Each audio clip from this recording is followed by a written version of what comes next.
Welcome back to this Indianomics, where we've been discussing the emerging contours of the global economy in the light of the lower than expected US inflation numbers and a fairly serious disinflation one is seeing in China, as evinced by the trade data that was announced over the last 24 hours. I've been speaking with Jahangir Aziz of JPMorgan, Robert Sockin of Citi, and Aditya Bhave of Bank of America. Gentlemen, thank you very much for your patience. Well, Aditya, the question before I went to the break was that are we in for a Goldilocks scenario for at least the next 12 months before perhaps recession fears hit us? I would say based on the recent data flow, for sure, the risks of a Goldilocks scenario have increased. Our baseline forecast is still very benign. It does have a recession in it in the first half of next year, but it's very, very mild by historical standards. We have about a 0.4% contraction in GDP from peak to trough. So whether we get that or we get an actual kind of no landing scenario, I think both of those would be fairly Goldilocks. I would guard against complacency, though, going back to the old saying, monetary policy works with long and variable lags. If you think back to 2008-09, the Fed stopped hiking in 2006, and the recession didn't start until January of 2008. The financial crisis didn't really kick in until later that year. So I don't think we're out of the woods yet. There's signs of significant credit tightening across business and consumers. I would keep an eye on that. But based on the recent data flow, based on the disinflation that we're getting, the benign so far slowdown in payrolls, yes, the risks of a Goldilocks outcome have increased. And that's what's being reflected in market pricing as well. Robert, would you bet on this Goldilocks falling core inflation and resilient growth, at least for the next probably year or more? Yeah, and I completely agree that it's hard to say with the data stream that we've gotten in recent weeks that the probability of softer landing Goldilocks type scenarios have gone up. But I do agree that it does require a fair amount of caution. And I still think it's fairly far from being the base case. And the reason being, and there's a couple things to highlight. One being, of course, as we've all noted, we've had some good inflation data come out for the US, but the Fed has been head faked before by the inflation data, and inflation is a very noisy process, particularly month over month, especially in a lot of these type of smaller services type categories. There can be a lot of volatility and noise that's hard to predict. So I do think, to just point to a few inflation prints and think that inflation is going to continue to cool rapidly. I think, it's too soon to say that based on the data.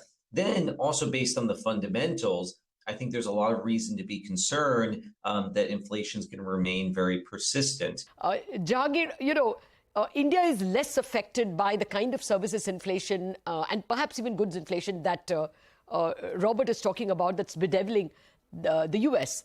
We are more likely to be impacted, like the inflation numbers, our own June inflation numbers showed us.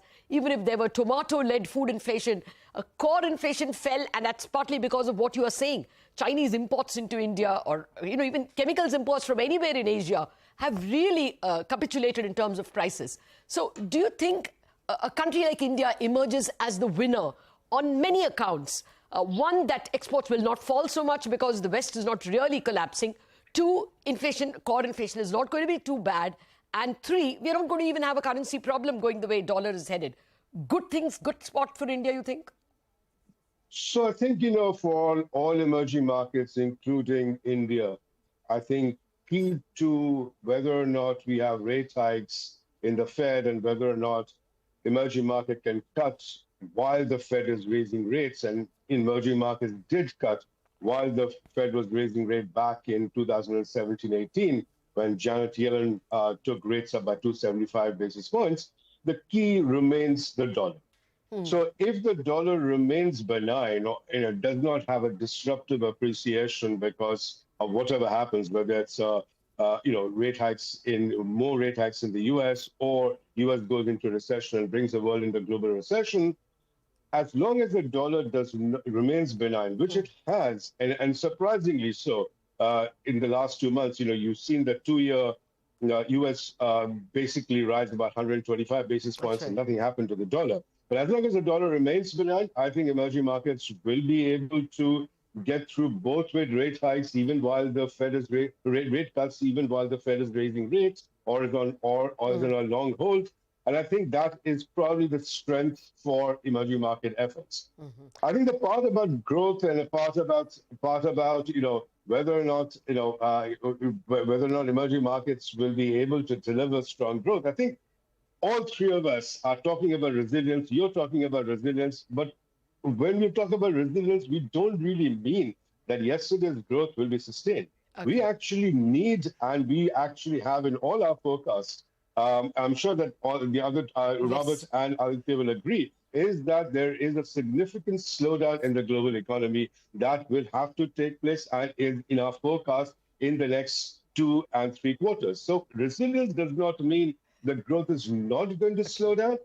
In the case of emerging market, that is what is going to happen. In the case of India, that is also going to happen if the global economy slows down. Okay. So this is not about growth not slowing down. Okay. It is about growth not slowing down and getting us into a recession. That's the resilience part of it. So I think we need to interpret the term resilience carefully rather than basically interpret it as saying, because we are saying that global economy is going to be resilient means that yesterday's growth numbers are going to be repeated. Yesterday's growth numbers will not be repeated. Got that. We need the economy to slow down, the global economy to slow down if we have. And that's what central bankers are working towards.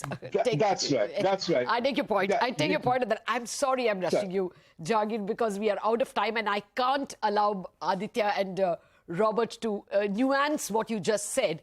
But it does look like there seems to be some agreement that it's not a hard recession, but let's be prepared for some slowdown. Thank you very much for joining me on this very special edition of Indianomics.